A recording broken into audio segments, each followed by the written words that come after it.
교통사고가 나서 치료를 받고 있는데 보험 담당자가 대행 담당자가 연락을 아예 안 하는 경우가 있더라고요.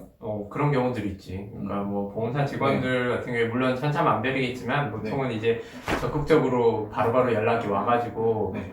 합의를 보자라고 먼저 요청하는 그런 유형이 있겠지만, 반대로 정말로 이거 사건을 너무 묵힌다 싶을 정도로 아예 연락 안 하고 방치하는 그런 직원이 있지. 그럼 작은 경미한 연자 사고에서 합의를 하고 싶은데 연락이 안 오면 불편할 것 같아요. 먼저 연락이 와서 합의하자 이렇게 적극적으로 나서면 편할 것 같은데요. 아무래도 먼저 연락이 와서 뭐 더 이상 아픈 건 없는지, 뭐 병원 치료는 어떻게 받아야 되는지 뭐 이런 걸 설명을 해주고 네. 합의를 보자라고 적극적으로 유도를 해내는 직원이 있다면 피해자 입장에서는 그게 더 편할 테고, 네. 하지만 반대로 이제 완전히 방치를 하고 네. 연락도 안 하고 이러면 피해자 입장에서는 답답한 노릇이지. 근데 뭐 연락이 안 온다고 해서 뭐 내가 초조해할 필요는 없는 것 같은데, 뭐 네. 적어도 한 1개월 이상 지났는데 보험사에서 전혀 연락이 없다. 그러면 피해자 쪽에서 먼저 이제 담당자한테 연락을 취하는 것도 한 방법이겠지. 그러면서 네. 좀 당당하게 왜 연락이 없냐, 피해를 보고 아픈 건 나한테 네. 도대체 합의할 생각이 있냐 없냐 라고 조금 큰 소리를 내면서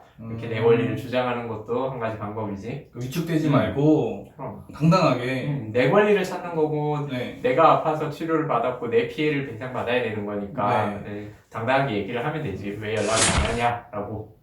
그러면 무작정 기다릴 필요는 없고 어떤 의사가 있을 때 당당하게 전화해서 따질 건 따지는 게 첫 번째로 전제가 돼야 될 건 내가 치료가 끝났다. 네. 이게 제일 첫 번째로 전제가 돼야 될 거고, 네. 내가 치료를 다 받았기 때문에 더 이상 병원 갈 일은 없다 이걸로. 네. 하지만 이제 피해 보상은 어느 정도 받아야겠다라고 네. 한다면 보험사 직원한테 전화를 해가지고 네. 이제 합의를 보자, 왜 그동안 연락이 없냐라고 따끔하게 지적을 하고 시작을 하는 방법이 있겠지.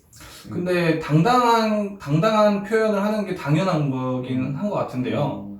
그게 일반 분들은 좀 어려울 수도 있을 것 같거든요.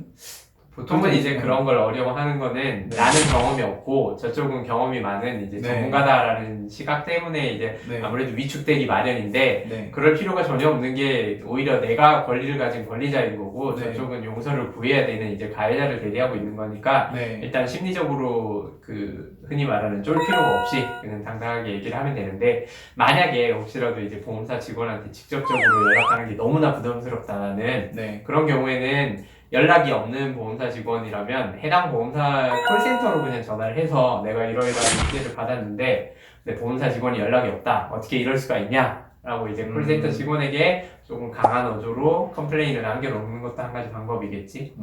그렇군요. 알겠습니다.